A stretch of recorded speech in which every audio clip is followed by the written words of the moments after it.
28 के हिसाब से। तो हुआ क्या कि वो 4.5 लाख के कर्ज के नीचे, बोझ के नीचे हमारा वो कारोबार आ गया। और मैं तो ये कहूंगा कि शायद भगवान की ये इच्छा थी कि आप लोगों के सामने यहाँ आना था। मैं तो यही मानूंगा, मैं उसे नुकसान वाला सौदा नहीं मानूंगा।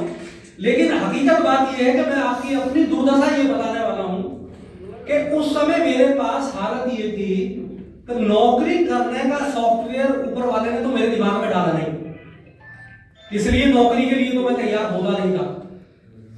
और पैसा मेरे पास था नहीं कि जो मैं कुछ कर सकूं, और पैसा इतना ही नहीं था, 10 रुपया अगर उस समय मेरे पास होता तो शायद मैं एक जहर की पुड़िया खाता। ये मेरी हालत थी। 2 छोटे छोटे बच्चे, पत्नी और पिताजी ने हमें अलग, मतलब घर वालों ने, क्या हुआ ना, जब होता है कुछ अच्छा होता है तो कुछ बुरा भी झेलना पड़ता है, तो हमें अलग कर दिया। और कच्चा मिट्टी का गिरा पूरा जर्जर अवस्था में मकान वो हमें विरासत में मिला। उसी में रहना शुरू करा। लेकिन जरूर ये था कि कुछ करना है, और शुरुआत होती है एक प्रोडक्ट से, वो है गन्ने का सिरका। हमारे पास गन्ना भी नहीं था उस समय।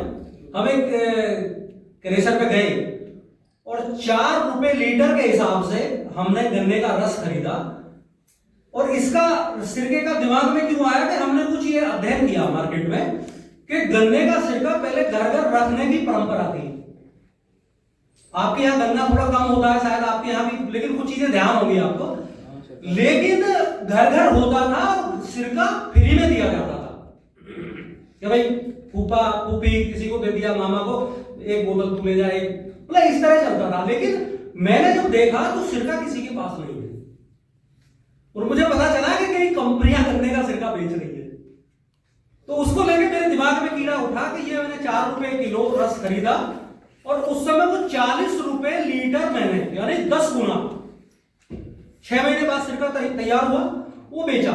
मेरा मनोबल बढ़ा, और मुझे पता चला कि कुछ खेती में ही करना है। उस समय में 1-1.5 साल केमिकल फार्मिंग की, लेकिन फिर मैं ऑर्गेनिक फार्मिंग की तरफ चला गया, क्योंकि कुछ अलग करना है। मुझे लगा ऑर्गेनिक का एक नया कॉन्सेप्ट ऐसा है कि लोग बीमार होंगे और मतलब उन्हें शुद्ध खाना पड़ेगा, तो मैं ऑर्गेनिक फार्मिंग की तरफ चला गया।